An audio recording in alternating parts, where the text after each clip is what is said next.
Hello and good evening. I'm Emily Cruz. I'm the Assistant Director of the Marty Center here at the Div School, and it's my pleasure to welcome you this evening.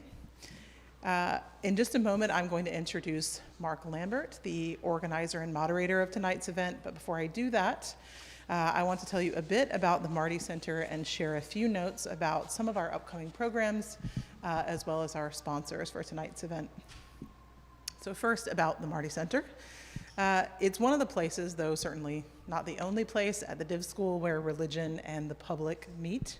And if you want to come to my office and spend 12 hours of your life, we can debate about what exactly it is that we mean when we say the public, but I won't do that to you. We here at the Marty Center build on the Div School's long-standing conviction that the best and most innovative scholarship on religion arises from sustained dialogue with the world outside the university. We contribute to this dialogue by offering scholarly perspectives on the religious questions facing the wider public, while providing faculty and students the tools and opportunities to situate their scholarly questions within a broader framework. So what does that look like in practical terms, you might want to know. This is my not so smooth segue into telling you about some of the events that we're doing in the next, basically in this quarter. One that might interest you is our new series that we've begun in partnership with the Seminary Co-op Bookstore. If you're not sure what that is or where it is, it's probably the country's most famous academic bookstore, and it's something that Hyde Park and the university are very proud to claim. In partnership with the Sim Co-op, we have begun a new series in which authors of new books on religion or religious studies broadly writ come and participate in conversation with people who know something about their field and are excited to talk about it with them. So it's sort of an intimate fireside chat type conversation. Last month, we had a very successful discussion with Liz Bucar, who teaches at Northeastern, on her book, Stealing My Religion, Not Just Any Cultural Appropriation. Next week on the 13th at 6 p.m., Div School faculty member Will Schultz will be in conversation with religion reporter Bob Smiatana about Bob's very newly released book, Reorganized Religion, The Reshaping of the American Church and Why It Matters. These events are held again at the Sim Co-op, which is at the corner of Woodlawn and 58th. They are free and open to the public, and we would be, of course, delighted if you would like to join us. Let me awkwardly turn my pages here. And now on just to a few specific details about tonight. First, I want to thank our co-sponsors for the event, the Center for the Study of Gender and Sexuality and the Posen Center for Human Rights. I also want to thank everyone who is watching on the live stream and who's here with us in person. I know it's a rainy Thursday, so, well, maybe that doesn't matter for the people on the live stream, but for all of you, thank you. And finally, it's my pleasure to introduce to you Dr. Mark Lambert. Mark is a postdoctoral teaching fellow at the University of Chicago, here in the Div School and also in the college, and a postdoctoral affiliate of the Center for the Study of Gender and Sexuality. As a scholar of religion and medicine with a focus on leprosy, his work has appeared in Sightings, the Div School and Marty Center's publication about religion, and in The Conversation. What Mark very modestly did not tell me that I could say in his bio, but which I'm going to say anyway, is that he teaches some of the most popular and well-subscribed classes at the Div School. That includes all of you, I would assume. And so we're, of course, very proud of him for that. Thank you very much, Mark, and take it away.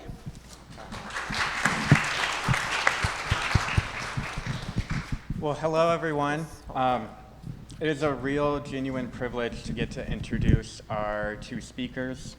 And I also want to express a note of gratitude to both of them. This event was conceived in connection with an undergrad course that I am teaching this quarter entitled Religion and AIDS. Sarah and Michael's work were key inspirations in the shaping of the course content, the course narrative, but they've also both made personal recommendations to me and generally been supportive and encouraging about the course. And now they are both here. Sarah Schulman is a novelist, playwright, screenwriter, nonfiction writer, and AIDS historian. Her novel, People in Trouble, is especially well known, as is the memoir, The Gentrification of the Mind, Witness to a Lost Imagination. Along with filmmaker Jim Hubbard, Schulman has been creating the ACT UP Oral History Project, and now her 20th book, Let the Record Show, A Political History of ACT UP New York, 1987 to 1993, was published in 2021 and won the Lambda Literary Award, the Publishing Triangle Award, was also nominated for the PEN John Kenneth Galbraith Prize in Nonfiction. She is on the advisory board of Jewish Voice for Peace and is currently an endowed chair in nonfiction at Northwestern University.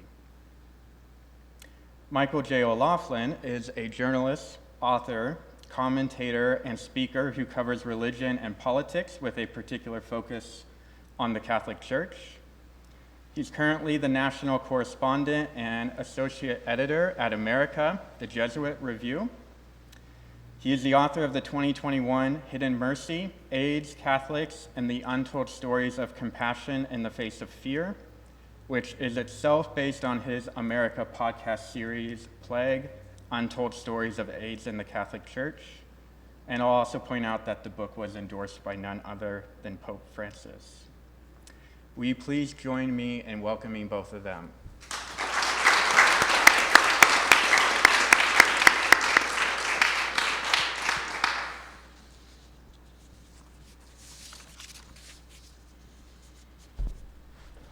I'll start? Yeah. Okay. Well, thank you for having me, and thanks for everyone for coming out tonight, whether it's mandatory for your class or because you're interested. I'm just glad you're here and we have an audience, so thank you. I was getting ready for the event tonight by rereading some sections of your book, Sarah, which was a huge help in my own research. I remember when I started researching my book back in 2016, 2017, I was looking for people who had some kind of affiliation with the Catholic Church, but also had protested against it, maybe weren't happy with the direction the leaders of the church were taking.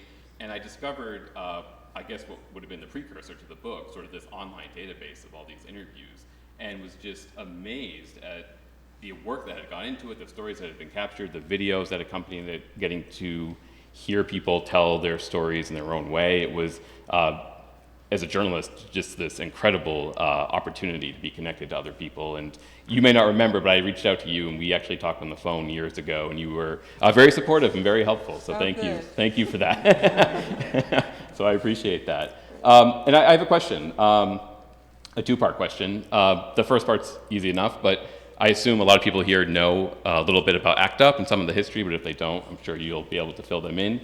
But I'm also curious to hear, as you went about doing these dozens and dozens of interviews with people over a number of years, I believe, I'm sure that there were some stories you kind of knew what you were going to get because you personally witnessed some of it, you knew some of these people, but I'm curious if any of the interviews you assumed you knew what the story would be when you went in, but after the interview you left and you discovered something completely surprising or something new that stuck with you. Oh, yeah. Well, I was, so science recognized the pattern that came to be known as AIDS in 1981. But we now know that AIDS is probably 100 years old. And I started being an AIDS reporter around 82 or 83. So I really covered the entirety of the epidemic. And I joined ACT UP. ACT UP was founded in March of 1987. So that's already 5 or 6 years into the epidemic, right? And like 40,000 people had already died at that point.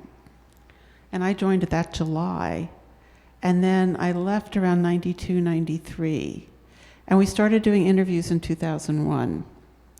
Now, you have to remember that this was a movement that took place before the internet. So the only way you would know any information would be if you went into a room and someone told you. There was no way to know things that were happening when you weren't there.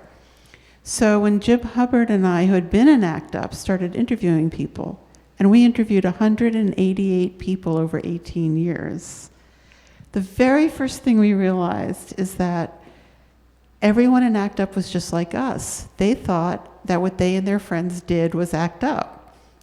Nobody had an organizational overview.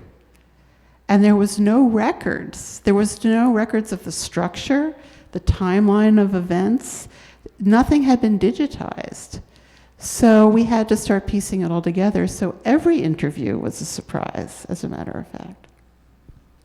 There's no typical interview. And I've had the good fortune to read the book and kind of see a single person could span all different kinds of topics, and they reappear throughout the book. But I guess to give a sense of why capture these stories? What were the stories that were missing from the record?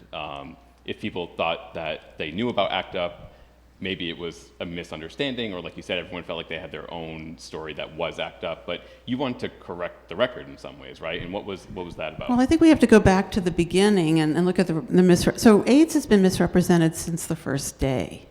And in 1981, the first report in the newspapers was July 3rd, 1981 in the New York Times, and it said 41 cases of rare cancer found among homosexuals in San Francisco. Now, at that time, homosexual sex was illegal. There was so-called sodomy laws, and those actually were not overturned until 2003, if you can believe that. And even in New York City, there were no anti-discrimination laws, so you could be fired from your job, especially if you were a teacher. You could be thrown out of your apartment, and you could be denied service in any kind of public accommodation. So you could be kicked out of a restaurant or denied a hotel. This is 1981. And, familial homophobia was the cultural norm and was virulent. And street violence against gay people by both the police and straight people was like a form of public entertainment. So there was no we're not openly gay people in positions of power.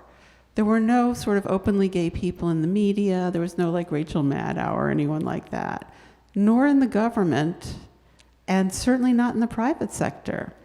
So people who made the decision, and not in academia, there were a few, but in order to get tenure, they had to write books that did not have any queer content at first. So if you wanted to be out, you were sort of outside of a lot of that. And there was very little representation, none of it was accurate.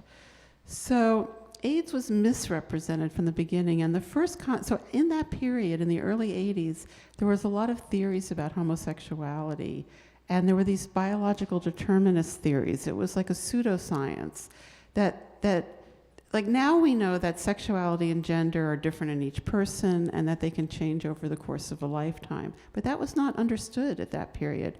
They thought that homosexuality was one thing, and if you had it or you were it, they were looking for biological causes. So there's theories, pseudoscience theories that emerge in the early 80s about homosexuality being caused by your hypothalamus gland. I mean, it's absurd to think about it now, but when the Times headline said 41 cases of rare cancer found in homosexuals, a lot of people thought, oh, it's the biological disease of homosexuality itself that's manifesting. And for that reason, the first name for the disease was GRID, gay-related immune deficiency. Now, there's no such thing as gay-related immune deficiency because there's no biomarker for queerness. No one has ever found a biological measure that is connected to queerness. So that was a fantasy. And things like, they had phrases like gay cancer. There's no such thing as gay cancer. Like, cancer cannot be gay. Being queer is not a biological element. We don't know, but it's never been shown. So that was the misrepresentation from day one. And then, of course, from then on, it deteriorated. And this is a common thing, I think, in America, or maybe globally, that people who are vulnerable and are endangered get falsely positioned as dangerous. So people with HIV who actually needed help were treated like they were threatening. And there was, all kinds of things. Even in my friends early on, people who worked in hospitals didn't want to go bring them food because they thought, that they could get AIDS, or even though it wasn't transmitted, it wasn't airborne. So the misrepresentations started at the beginning. And as an AIDS reporter from the early 80s, that's what I was dealing with, because the mainstream media would not cover it. The New York Times would not say the word gay. And when somebody died of AIDS, they often would not say that they died of AIDS, and they wouldn't allow them to be survived by their partners. So how could something like that have accurate coverage? It's impossible. So it was left to the sort of underground feminist and queer press to do all the reporting. Now, they were all like me, like 21, I was 23 years old at that point. You know, we were all working for free. But every city had at least one gay newspaper and a feminist newspaper. I think Chicago had 2 of each, I think. And so we were all out there trying to do the stories, and I reported on a lot of early stories around AIDS, like pediatric AIDS, which was huge at that time. Today, nobody is born HIV positive in the United States because of medications that now exist. But at that time, a lot of people were. So I covered that. I covered that women were excluded from experimental drug trials. And we can go into that later. I did the first piece on homeless people with AIDS. You know, and all of that reporting came from this grassroots media that straight people didn't read. Only queer people or feminists read it. So anyway, so my whole, and let me just say that AIDS is not my primary topic. Like, I'm a novelist primarily. This is like the sideline, but it keeps coming back because it keeps being misrepresented. So in 2001, I was driving around in LA, because since I'm a writer, I was trying to sell something to TV, right? And I'm listening to the radio, and they're like, it's the 20th anniversary of AIDS. So I thought this will be interesting. And the guy said, at first, America had trouble with people with AIDS, but then they came around. And I almost crashed the car. I thought, oh no, they're gonna make up this whole story about how it's the benevolent, dominant culture that just realized that they had to be nice, when actually the truth is that thousands of people fought until the day they died to force this country to change against its will. And so I pulled the car over and I called my friend Jim, and I was like, we have to do something about this. And that's why we started interviewing everybody, just to create data, because it was a crisis of representation. Well, going off of that, Mike, can you speak to how you came to this topic? And why you were motivated to not only create the podcast, but then to write what became Hidden Mercy? Sure, yeah, I'd be happy to. My story is a little bit different. So I was born in the mid-1980s, so my knowledge of HIV and AIDS growing up was almost non-existent. It wasn't really taught in school, at least where I lived. It was something that was in the background, but not something I knew much about. And I've been a journalist for about a decade now, and I cover primarily the Catholic Church in the United States, sort of how the church intersects in the public square, its leadership, its position on certain cultural topics. And around 2014, 2015 or so, I'd been hired to cover that beat for the Boston Globe, and it was an exciting opportunity for me as a Catholic to get to write about this institution for my hometown newspaper. It was really kind of my dream job in a way. And part of the job at the time was to cover what were Catholics saying and thinking about LGBT issues, because that was sort of a big issue in the news, debates about same-sex marriage, LGBT civil rights laws, advances for LGBT people. So it gave me an opportunity to explore some of those topics, which was great because it was in the news and people wanted to read about it. But also, as a gay person myself, I was struggling a lot with what is my place in this institution that is not known to be welcoming and affirming to the LGBT community. Should I be in this institution? Should I not? What are people saying about these different topics? And it was really interesting reporting. I was interviewing Catholics on the ground. I was interviewing church leaders and really different views, kind of a really robust debate. But personally, it wasn't that satisfying for me because it wasn't getting at kind of questions of identity that I had for myself. And I was chatting with a friend who's a priest, he's a couple decades older than me, and telling him about this struggle I was having being a member of the LGBT community and part of this institution. And I sort of said, I feel very isolated. I feel like I'm the only person to ever have gone through this.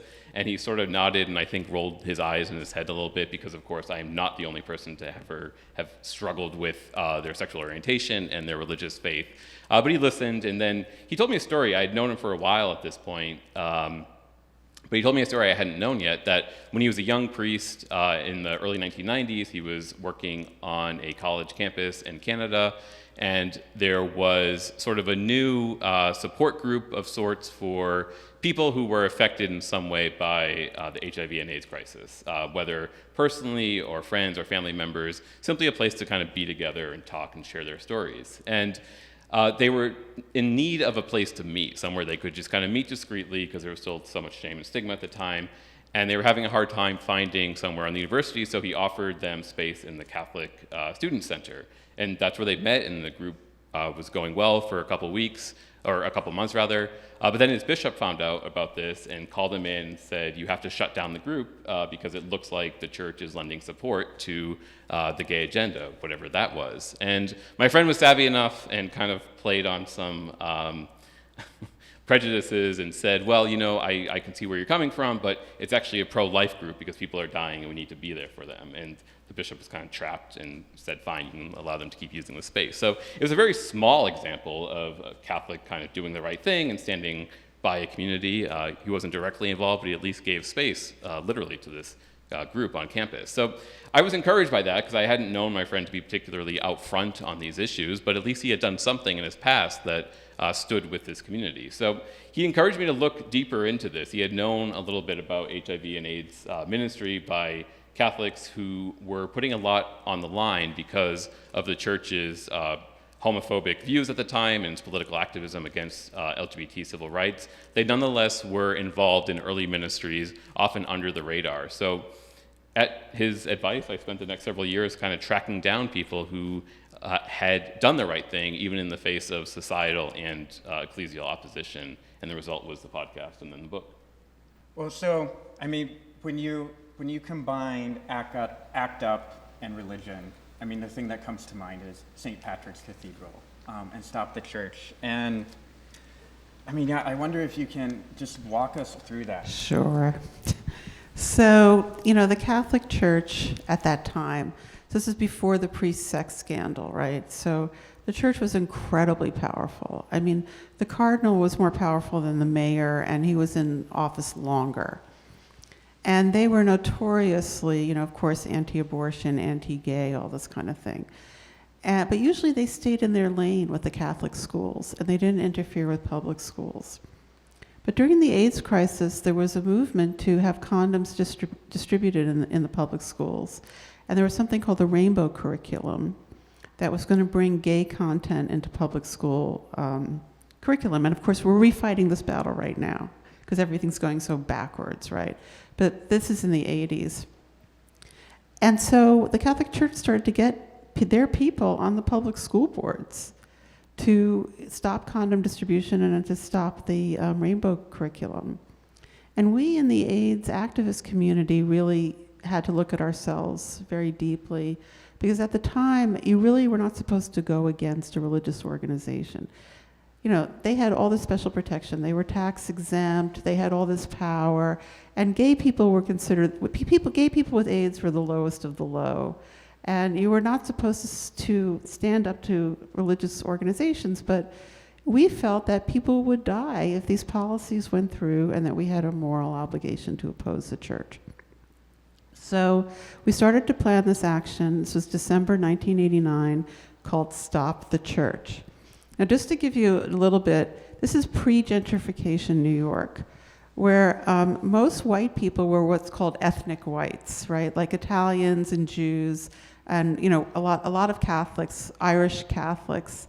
The white Protestant population has increased enormously during gentrification, but before that, it was much smaller. There were some white Protestants in ACT UP. And what's interesting is Jews and Catholics were all gung-ho about this campaign, but the Protestants were concerned that ACT UP would be seen as an anti-Catholic organization. And so there was a lot of debate about how, and the Jews and Catholics were not concerned. And a number of Catholics were very bitter about the church because they had been made to feel so bad about themselves, and their families had been so homophobic because of church instruction. So the decision we made in the group was that there would be a demonstration outside, and there was one of about 7,000 people, but that inside we would do a silent die-in during the homily. This is in St. Patrick's Cathedral, an iconic building, and if you watch the film United in Anger, which you could see on Canopy or YouTube for free. You can see the footage of this entire thing unfold. So I went into the church with a bunch of other people planning to do this silent die-in. But there was this guy in ACT UP named Michael Petrellis who was very angry. In the middle of the service, he started screaming at Cardinal O'Connor, and he had this really thick New Jersey accent, and he was screaming, "Stop killing us! Stop killing us! You're killing us! Stop it! Stop it!" You can see all this in the film, and everything went crazy. Like people started screaming, and the police came, and people were blowing whistles, and the whole thing, and 100 people got arrested. So, right after that happened, I was like, oh my God, that was terrible. We had all agreed to do this one thing, and this guy had gone against the group, and we alienated the parishioners and all that. Anyway, it turned out to be the greatest thing we ever did, because it was on the front page of every newspaper in the world. I mean, in Turkey, because homosexuals with AIDS disrupt mass. People who are not even allowed to talk on television, like disrupt mass. It was really like speak truth to power moment. And it was a huge turning point for the movement. Because not only did we show our power, but it changed the way the media represented people with AIDS. Now, I interviewed a photojournalist named Donna Binder. It's a really interesting interview. And she said that prior to Stop the Church, she would take photos of ACT UP actions and bring them to like Time magazine and all these kind of places. And they wanted photos of emaciated, helpless men dying in their beds. But after Stop the Church, they started to publish photos of people with AIDS fighting for their lives. So it really changed the way we were represented around the world. And in fact, we did win, and condoms were distributed in the public schools, and are to this day. Yeah, I think your point about the power of the church politically at that time was something my having come of age after the sex abuse scandal, it was already pretty diminished. It's only become more so since then. But to understand that the mayor of New York would listen to the cardinal and not support an LGBT civil rights law because the church was against it. And that was happening not only in New York, but around the country. That political power, I think, is lost on a lot of people who kind of look at institutional religion now and don't see that kind of political power. And I was really, in my own research, I was really taken with interviewing Catholics or people who had been raised Catholic who were part of ACT UP and part of Stop the Church. And like you talked about, some people were very angry and happy to protest the church and go into the cathedral. Others were torn. I think you covered some of that in your book. I covered some of that in mine, where they were angry, but there was still something sacred about the church, and they didn't want to get involved in that kind of protest.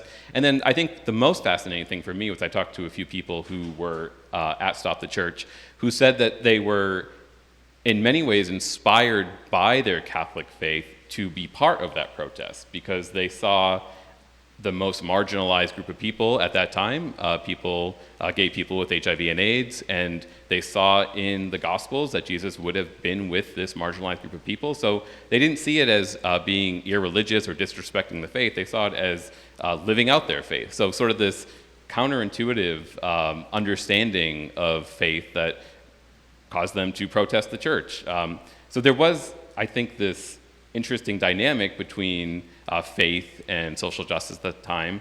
And I'm curious, Sarah, if you saw, like, within ACT UP, I think you mentioned in the book that because of the dynamics or the demographics of New York, most of ACT UP was Catholic or Jewish. What was the presence of faith in those meetings or the organization? Was it mostly anger? Was there anything else that surprised you? I would say zero. I mean, there was one guy that's coming back to me who was some kind of Protestant church person, leader, and he had his own thing going on, but I don't remember religion really ever being discussed. You know, we were all very young, right? I was 23 when AIDS started, and an AIDS death is a terrible, terrible death, right? Because it means that your immune system stops working, and people would get dementia and go blind, and they couldn't process nutrition, and they would have endless diarrhea, and you would watch your friends just suffer and die. And it was very, very difficult to be in the middle of that, but we were fighting to change the world, and that was the medicine. And I'm sure some people were motivated by their spiritual or religious backgrounds, but it was really the public conversation in the group was that we were saving each other's lives. And, many people died, but many people lived. And certainly the lives of the future were saved. I mean, many of you maybe, or your parents, are here or alive because of AIDS activism. So, it completely transformed the future. But jumping off of that, can you just describe for us what an ACT UP meeting was like? Yeah, lots of yelling. It's very like Puerto Rican, Jewish, Italian, like yelling, yelling, yelling. Okay, so one of the interesting things about ACT UP is not a consensus-based movement, so you didn't have to agree. There was a one-line statement of unity, direct action to end the AIDS crisis. That was it. And that was direct action as opposed to social service provision. We did not do social service provision. So if you had an idea about direct action that would end the AIDS crisis, basically you could do it. If I hated your idea, I would argue with you. And we really literally screamed at each other, and we are still screaming at each other. In our 60s and 70s, we're still yelling. But in the end, I would not try to stop you from doing your idea. I just wouldn't do it. And I would go find my 5 people to do my idea. So that's like radical democracy, right? So there's simultaneity of response.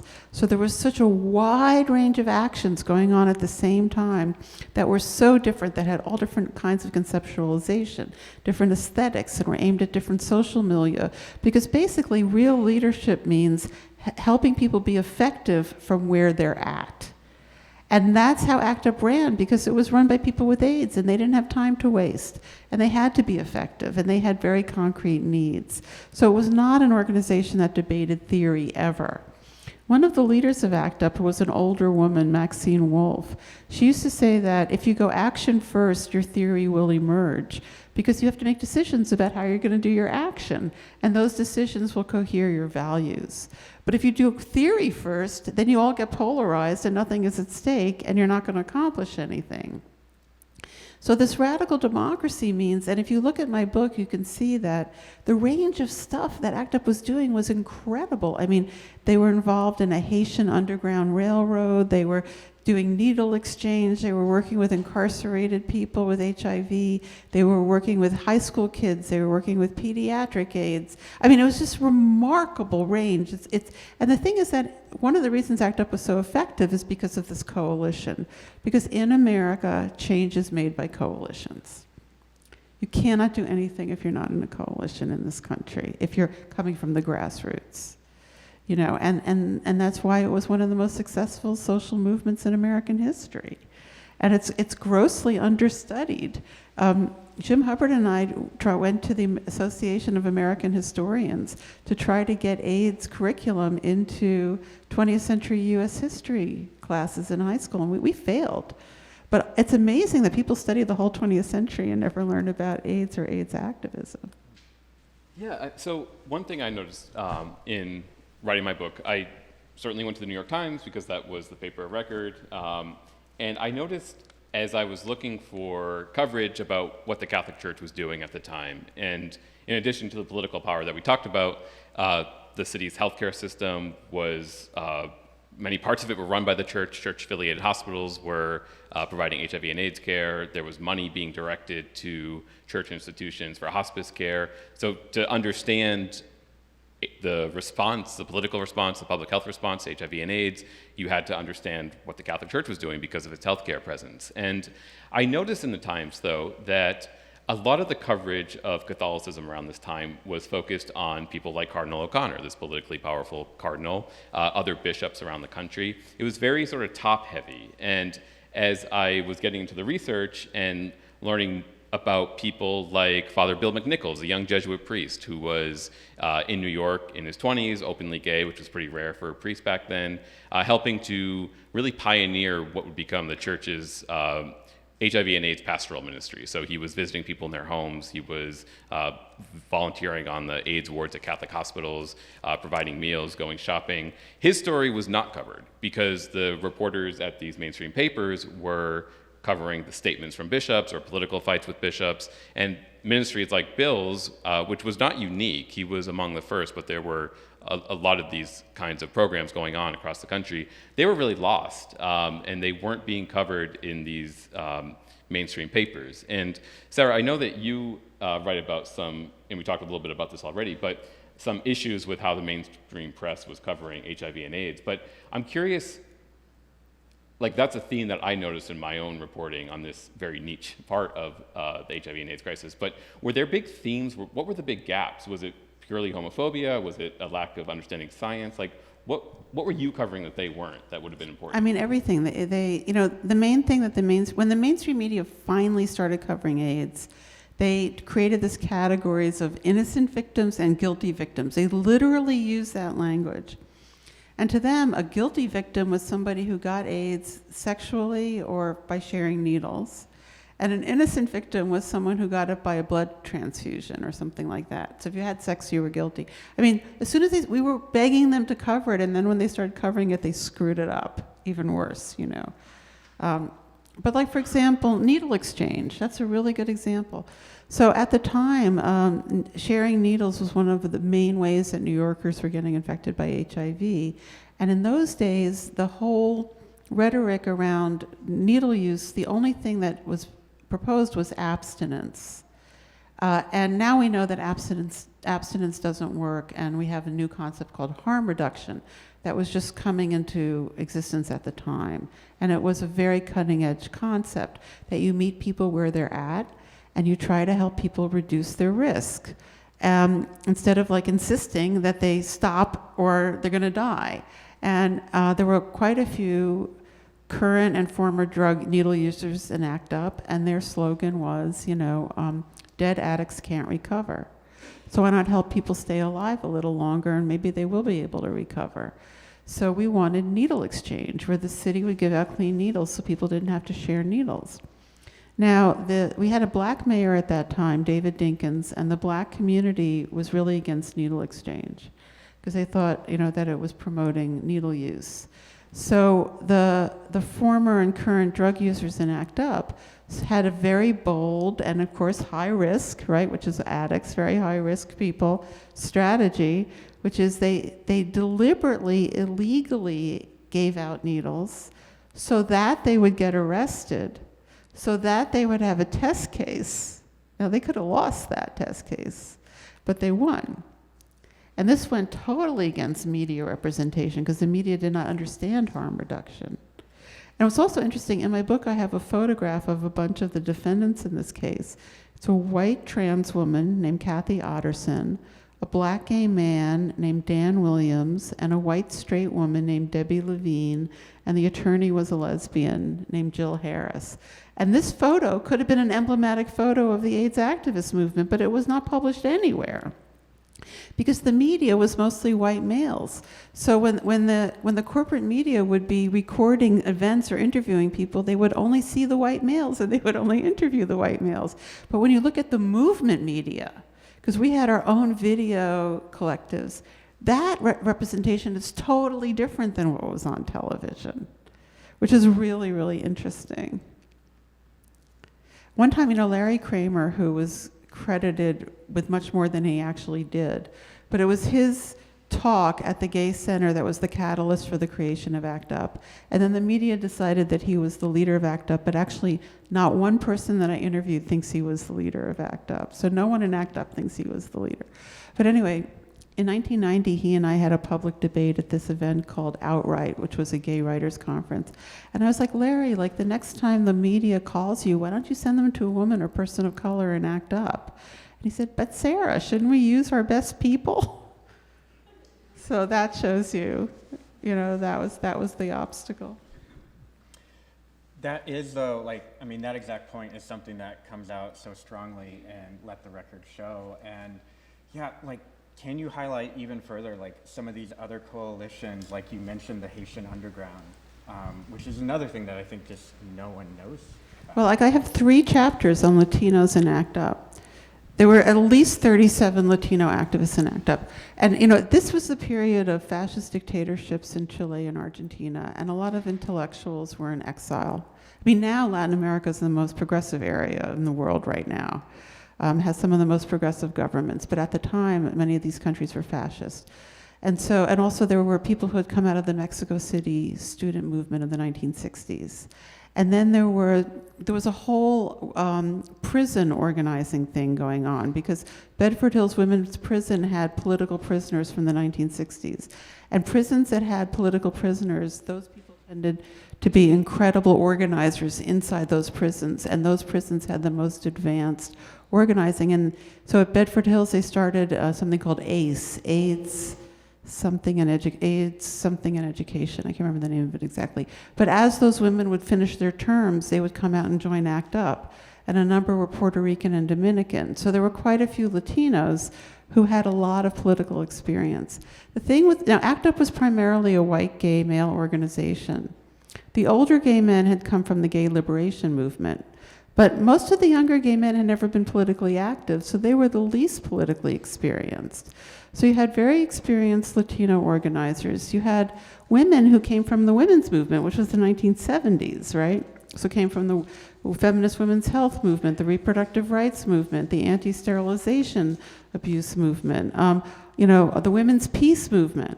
And these women came in with huge organizing experience and a lot of savvy. And so these 2 groups, Latinos and women, had influence on the movement far beyond their numbers. And I document this throughout the book. Like I say, the names of the people, the concepts that they brought, how they brought it, so you can see the influences. Reproductive rights was hugely influential in ACT UP, because the reproductive rights movement had been a multi-issue movement, and AIDS is a multi-issue movement. And single-issue movements don't win because of this coalition element that you have to have in American politics. So and up until, let the record show, none of this had been documented. It was presented as an exclusively white gay male organization, which it just wasn't. So there's this temptation, I think, sometimes, especially for works that come out today about HIV and AIDS, to sort of view it as history. Like, this is something that happened, and we moved on, like that thing you mentioned earlier, like this 20th anniversary, right?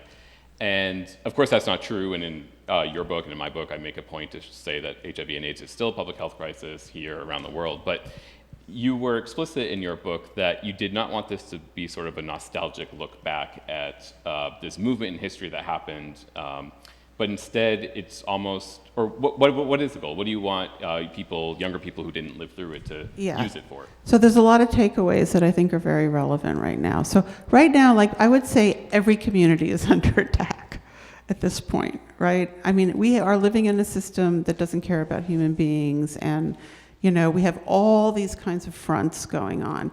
And the truth is that these different communities, even though there's overlap, are never going to completely agree on an analysis or a strategy or which words to use or have the same views on everything. And if you come at it like everyone has to agree, you're not gonna be able to work together.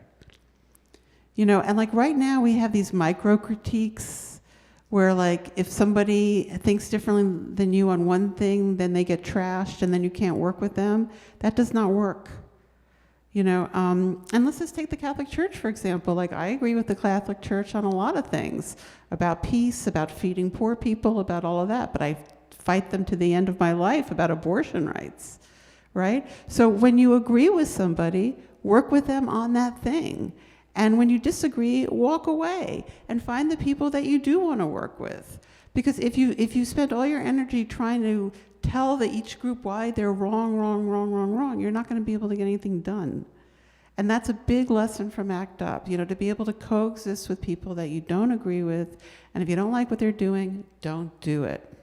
And there have been many movements in history that have tried to force all of their members to think one way and have one analysis and one strategy, and every one of them have failed. Every single one. It doesn't work.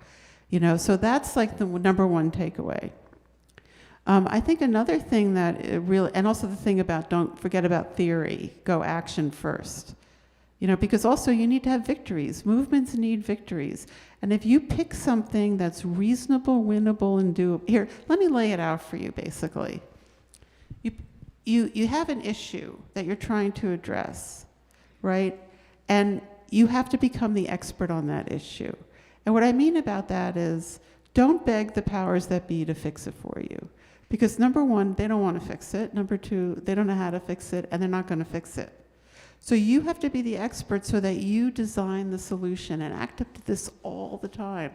They would say like, oh, the Food and Drug Administration is not letting these drugs go out. They would study how the entire organization worked, get in there and draw up an alternate proposal of how the organization could be structured so that people could get their drugs. Like, you become the expert, and you guys are all highly educated, so use your educations for something good, you know what I mean? And then you go in with your proposal, your solution that is reasonable, winnable, and doable, not something that's so abstract that you can't win it. You present it to the powers that be, and when they say no, you do what Martin Luther King called self-purification, and ACT UP called nonviolent civil disobedience training, and you prepare yourself to go against an apparatus nonviolently. And what ACT UP did was very theatrical, direct actions that manipulated the media and communicated to the public through the media. And this is a lesson learned from the Black Civil Rights Movement of the 1960s. Because the most emblematic piece of direct action in American history is when Black students sat in at segregated lunch counters and got harassed and arrested and beaten up and had food thrown all over them and everything like that. But they didn't just march in front with signs. They created a vision of the world they were trying to create. And that's why it was such a brilliant action. And those images are embedded in the American imagination. And that's what you need to do, to get your message to the public that you have the reasonable solution to this changeable problem. Because things that you are always being told that things can't be changed, but they can. And I just wanted to tell you, I went to this school and I dropped out in 1979. I was a failed undergraduate. And then I went to Hunter College and I studied with Audre Lorde. And she was my professor, and this is what she told us. That you can't fight City Hall is a rumor being spread by City Hall. And that is true. People will always tell you can't change something, but you can. So, I think that those are the takeaways, and we're coming into, I don't know what's going to happen to us. We're in a very rough time, right? We have this rogue Supreme Court and all these crazy people and global, But so if we're going to be fighting this, you have to be as effective, as focused, as you can, flexible as you could possibly be, and don't waste your time with micro critiques. It's a waste of time. In both of your works, you both speak to the power and centrality of art and artistic expression to the AIDS crisis and the AIDS activism. I wondered if you could expand on that. Mike, you already mentioned Father Bill, and can you elaborate more on him and his story? And then Sarah, not only what you saw being done in ACT UP, but your own use and embrace of the medium of film, in particular in the creation of United in Anger. Sure. So Father Bill McNichols, this young Jesuit I talked about, who was in New York City in the early 1980s, comes out as gay and then helps create HIV and AIDS ministry. He had actually moved to New York to study art. He was an artist. He wanted to become sort of an iconographer, do religious art to be used in religious ed. It was a very different calling than what he ended up doing. But he is really engaged in HIV and AIDS work. He's working for a Catholic group called Divinity, which served the gay and lesbian community before it was kicked out of churches because of the Vatican's decree on homosexuality. But he's still trying to make as much time for art as he can. And he creates a number of pieces that directly address HIV and AIDS. And what I found interesting about his pieces, they're pretty provocative.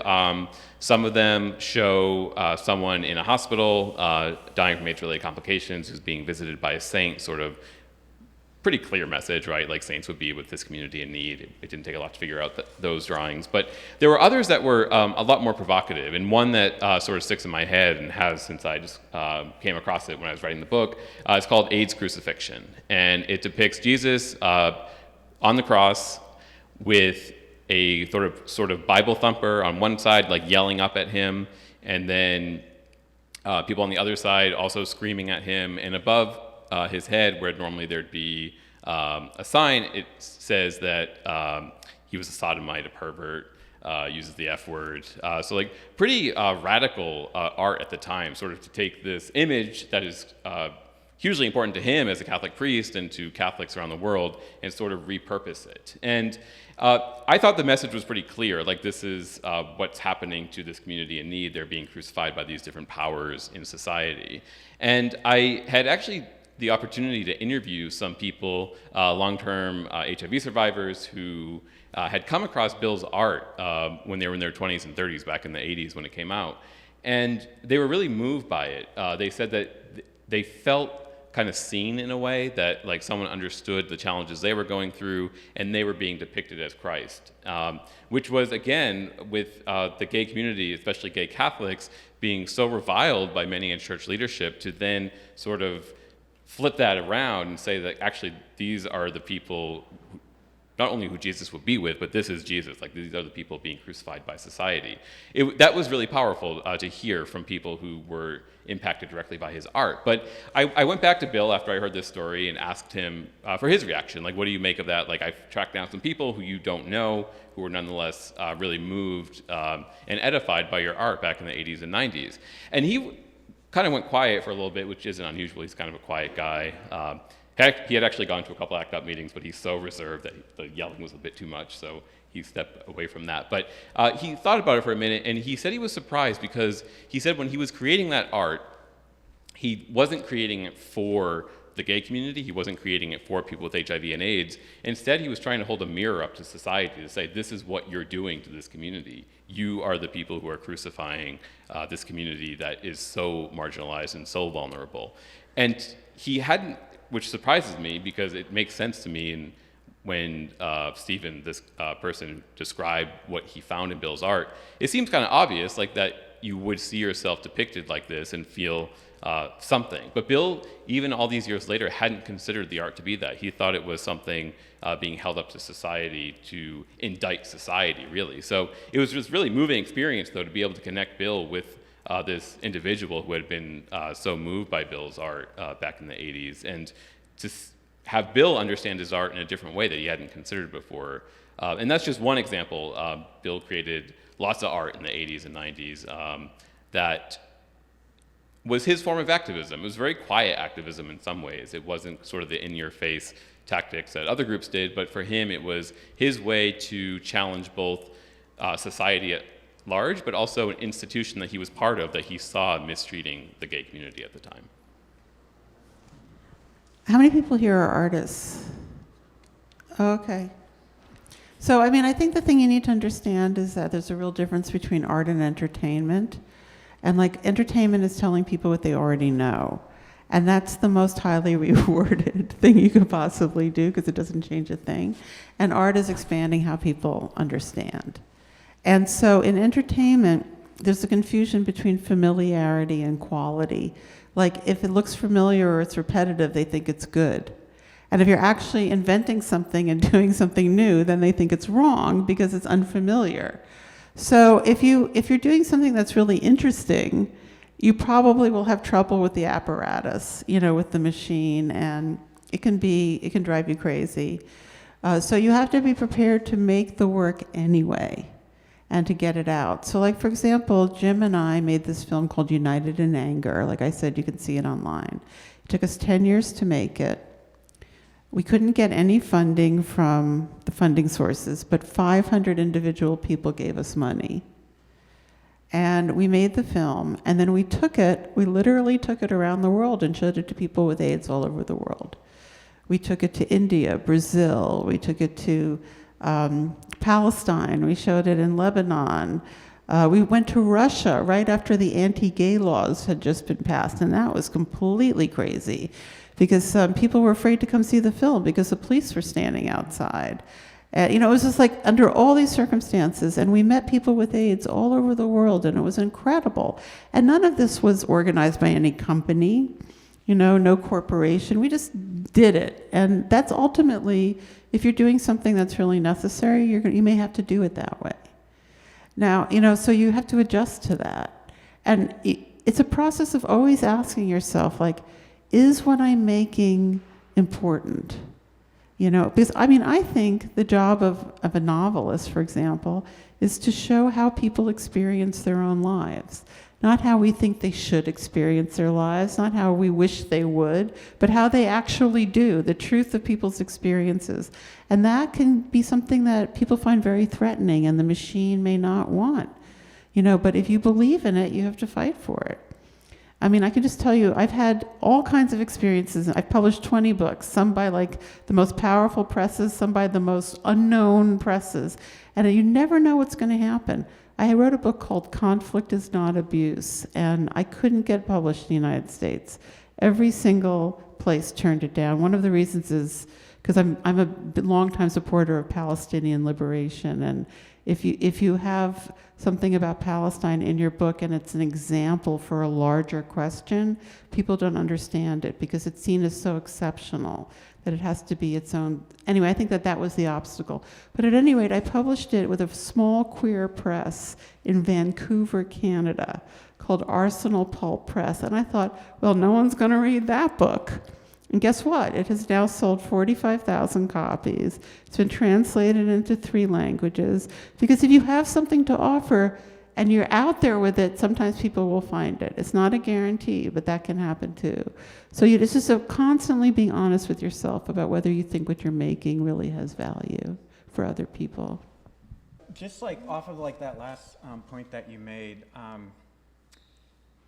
can you both speak to, I mentioned at the beginning, the awards, the accolades that both of your work has received, but what has been perhaps some of the more surprising reactions? Well, this is my first book about men, so I got a lot more attention for it. It was ridiculous. All of a sudden, all these people are like, wow, you're so smart. And, it's ridiculous. So it's and I'm like, oh, that's what it's like when you write about men. People think you're such a good writer. But anyway, so, I think it's all a game, and the whole, just because you get certain things, it's not because, sometimes things that are good get rewarded, but it's not because they're good. It's because two people went to Yale together or something like that. Reward and quality do not go together, so it's just, you learn that at a certain point, and then you see beautiful things getting trashed and things being elevated for the wrong reason, and you figure it out.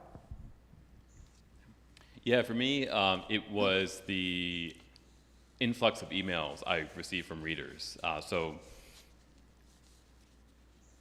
I wasn't really prepared for that because I didn't know who this book would be for. I didn't know the audience, which is not a good thing not to know when you're pitching a book, but a publisher took a chance, it got out there, and then the amount of correspondence I received from people who had listened to the Plague podcast or read the book after, who saw something from their own lived experience being represented, not only in media, but in Catholic media where the podcast came out.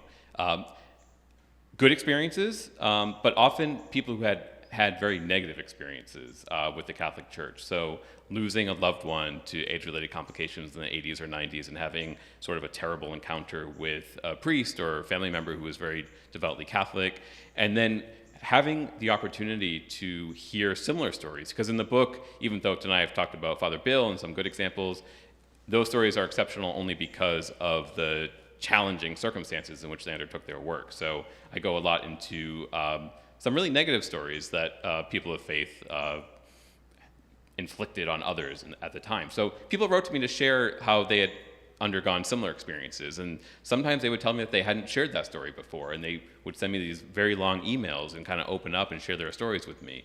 Other people would say that they had, there's one story in particular, a priest who had cared for a friend dying from AIDS, and it had to remain very secret because the friend was also a Catholic priest, so there were all these issues with that, and you couldn't go public with it, and had kind of held on to these stories for decades and didn't know what to do with them, a lot of unresolved trauma from the time, but felt comfortable opening up to me. So it put a lot of pressure on me in some ways, because people were sharing these very intimate personal stories, but it was an amazing opportunity to be able to connect with people from all across the country who had these very powerful, often traumatic experiences that they hadn't felt like they had a space to share before, but now were sharing them with me. So just those connections that came from getting these stories out there and inspiring other people to tell their own stories in a way.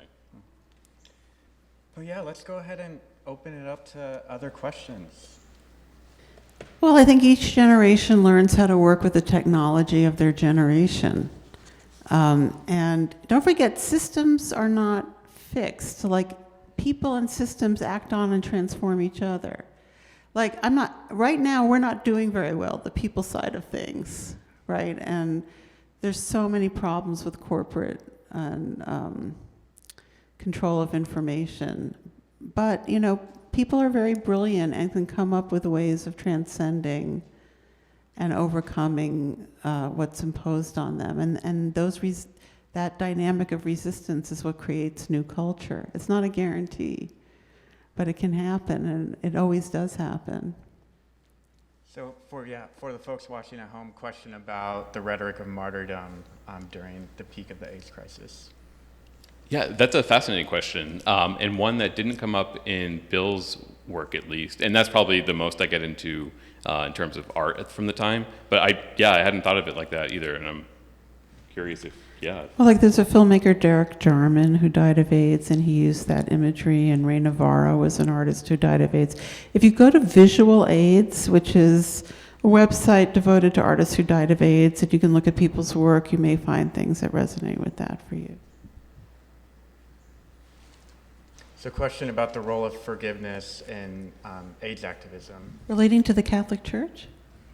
Yeah, overall towards like institutions that perpetuated harm. Well, has there been a reconciliation within the Catholic Church? I would say no. I don't think the Catholic Church institutionally has sought forgiveness, which is kind of a requirement for that dynamic to take place. I should have run my book by you guys first, because the martyrdom, the forgiveness thing, these would have been great topics for me to explore, which I am sorry to say I didn't explore that much. But the forgiveness thing I think is interesting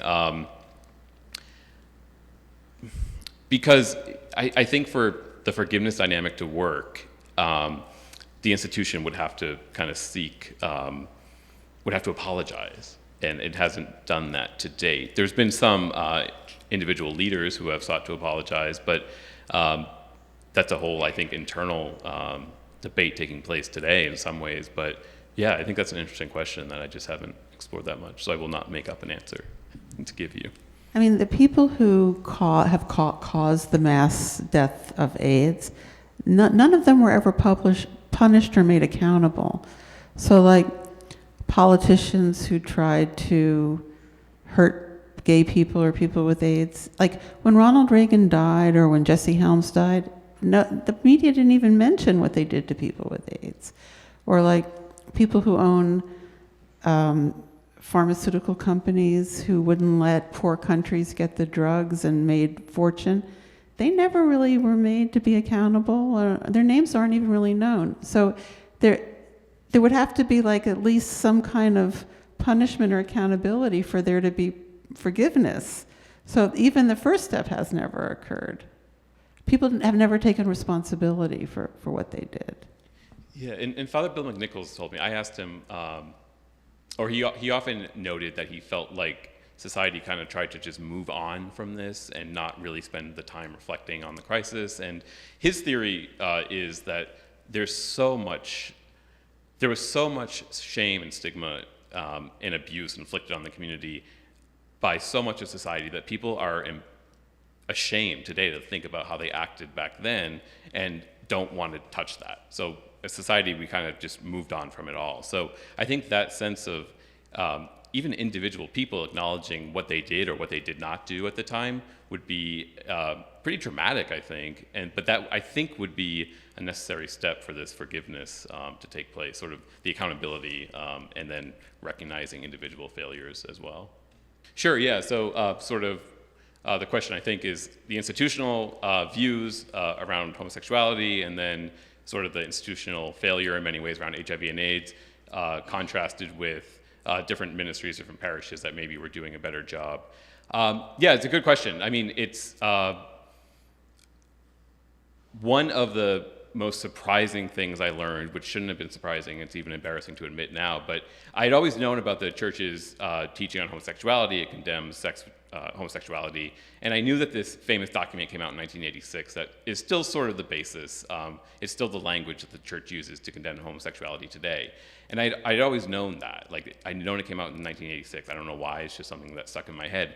It hadn't occurred to me until I started working on this book that meant it came out at a time when HIV and AIDS was aggressively harming the gay community. So you had this institution, this very powerful institution that has a pretty good reputation for caring for the sick through its healthcare ministry, nonetheless using this time during this public health crisis to condemn the community again that's being most affected by the crisis. So this really kind of cruel response at the highest levels of the church.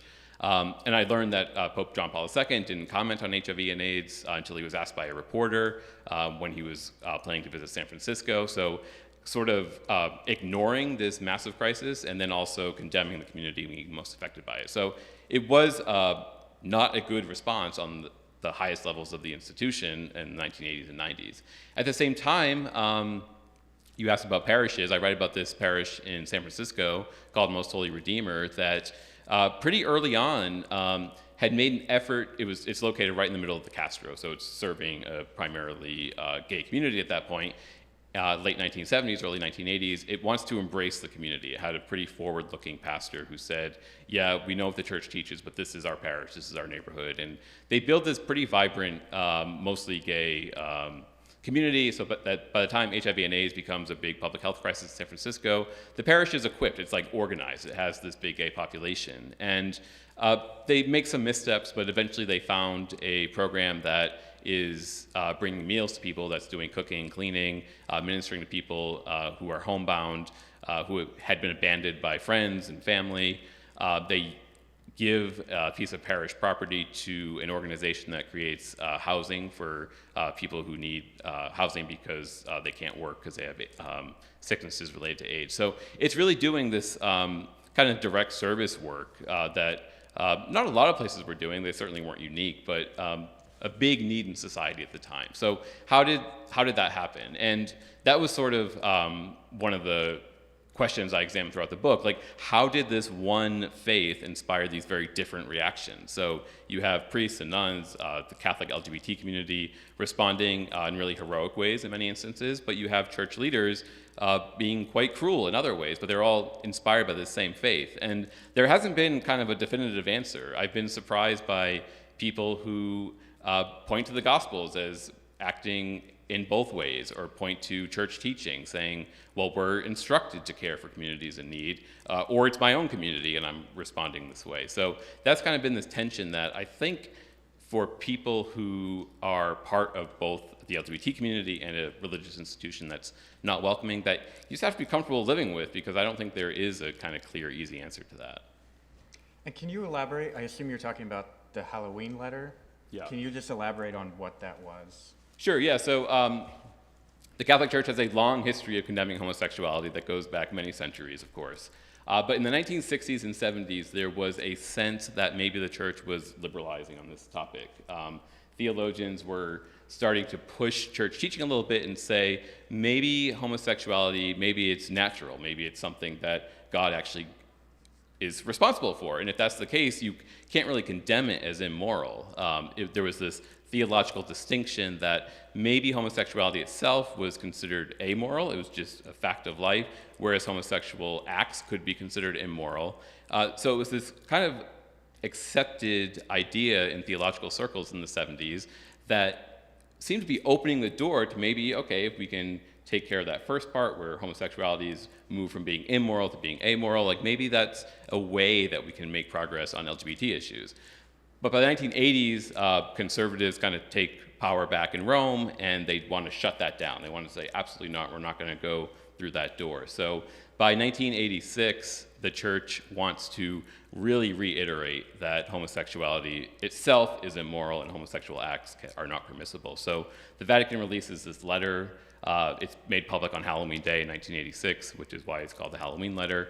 And it says that homosexuality, intrinsically disordered homosexual acts are sinful, and the precise language is escaping me, but it becomes sort of we're not having this conversation. The church is clear where it stands on homosexuality, and it's still a teaching today, even when you have some kind words said by Pope Francis, which is great, and I think the LGBT Catholic community is excited about that. That's still the official teaching, and there doesn't seem to be much energy in terms of changing that, so that's where we are today. As far as I recall, they wouldn't do AIDS funerals. There was only one funeral home, it was called Reddens on 14th Street, that would do AIDS funerals. Right, the Catholic Church would not do AIDS funerals in the early days. So there was no official kind of barring of doing that, and I think, I know because there's some in the book, but there were pastors who would do it. It was often kind of under the radar. There was a kind of common critique that when it came to dying, the church wasn't terrible. Like, it was doing hospitals, it was doing hospices, there was some pastoral care, but the criticism was they were fighting proposals that could have kept people alive, right? Like, that was sort of the issue. And that was something that struck me, though, as I was reporting out the book. People in their 20s, 30s, 40s don't typically think they need to deal with kind of end-of-life questions that a lot of people, I think, put off, and a lot of people turn to their religious communities for answers or support around those. And many of the people who were suddenly faced with these kind of existential questions had been cut off from their religious communities because they were condemned for being gay, or they left themselves because they were clearly not welcome. And that's one of the things I found powerful about Father Bill and Sister Carol, who is a nun I feature prominently in the book, who started HIV and AIDS care down in Belleville, Illinois. They were doing that kind of ministry, but it was difficult because a lot of the people who may have benefited from it were so traumatized by their religious faith growing up that they certainly didn't want a priest or a nun with them. But those who I think were able to or felt that there was value in this, they did benefit from it, but it wasn't always easy to find. I think that was one of the bigger challenges. There was sort of this understanding that the Catholic Church was hostile to the gay community, so I'm not going to go looking there for the kind of pastoral support I might need, even though it did exist in some circles. Well, I just published a piece in New York Review of Books in September about this. It's all repetitive because whether it's HIV or COVID or monkeypox or whatever, every time there's a cataclysm, it just reveals racial inequality and economic inequality. And this is just like repeated. And then there's all this research, and then they produce vaccines or treatments or whatever, and then we don't have a viable healthcare delivery system. And so there's a class and race gap and also globally in terms of who can even get these new medications and vaccines. And, my conclusion is that we need a global healthcare system where everyone in the world has access to the standard of care, because viruses know no borders, and the way the world deals with healthcare right now is completely impractical. Yeah, so... Is the church really liberalizing then, like the question?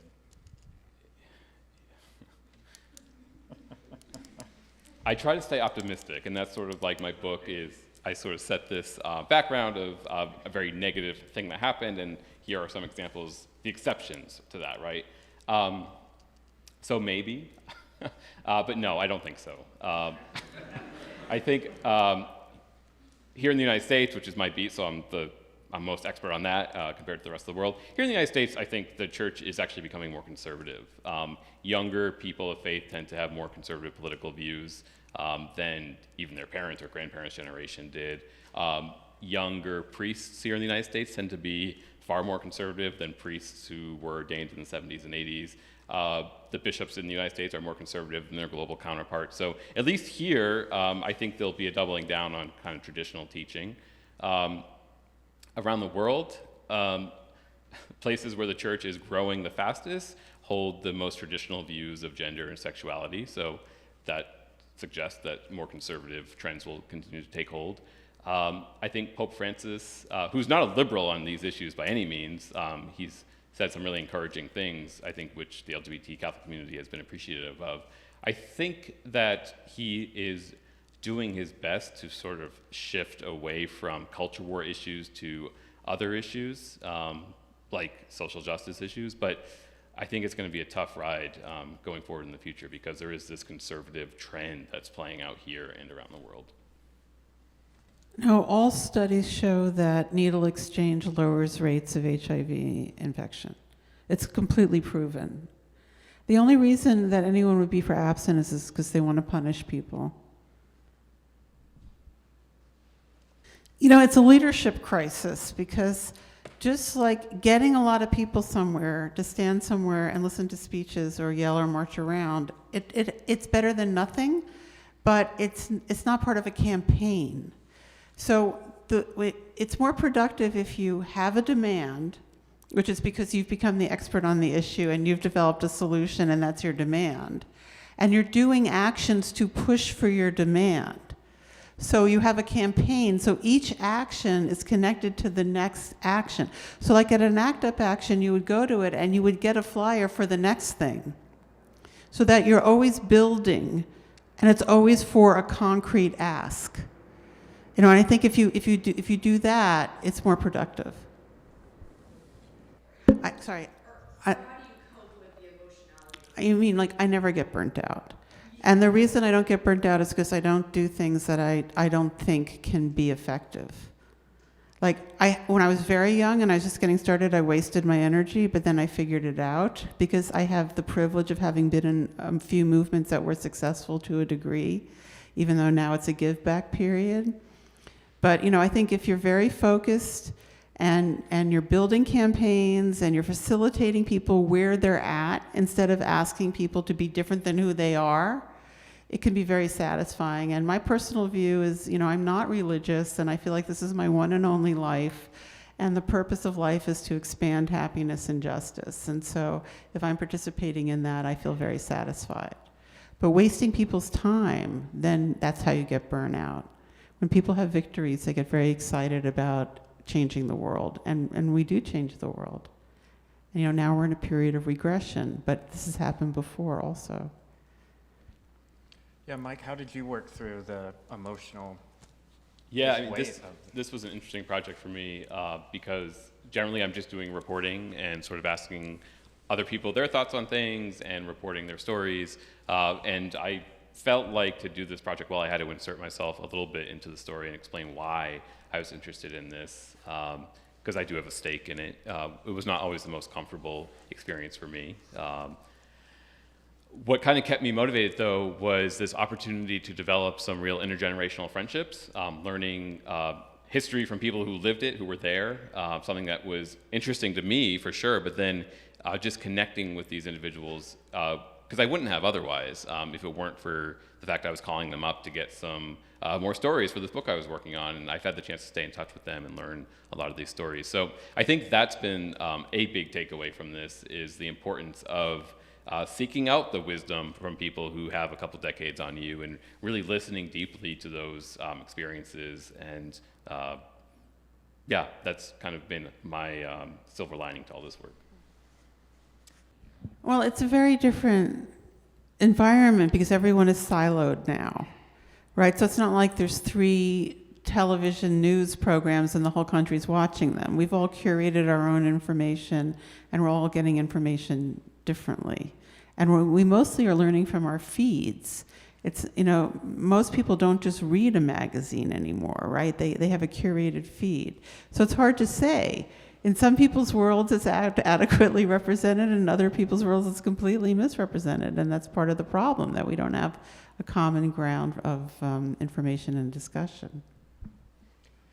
Mike, comment on representation of AIDS? It's interesting because it often is not in the news as much, which is in some ways a good thing. I mean, because there has been so many pharmaceutical advances that that's probably a good thing. But it's not gone. I recently wrote a story a couple weeks ago about a court case in Texas where a Christian business owner did not want to pay for insurance coverage that included free access to PrEP because they said it violated their Christian beliefs, and a judge actually upheld it, which was fairly shocking. And my story was about is there any validity to that? Does paying for, using, prescribing PrEP violate Christian religious beliefs? And overwhelmingly, at least in the Catholic tradition, everyone said no, there's nothing to that at all. But it was back in the news, and I was like looking at the coverage of it and was intrigued that it wasn't as widely covered as I thought it should have been. Like on my Twitter feed it was, because I'm following the people who are interested in it, but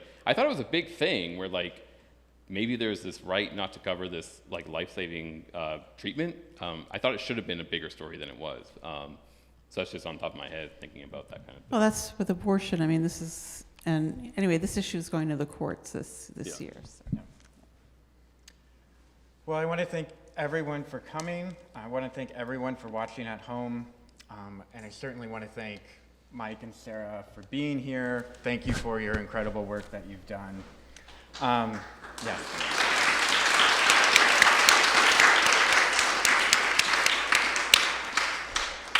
And again, please join us next week, October 13th at the Seminary Co-op for a discussion with Bob Simiatana on his book, Reorganized Religion, in conversation with Will Schultz. But thank you, everyone. Great. Thank you so much. Thank you very much. Yeah.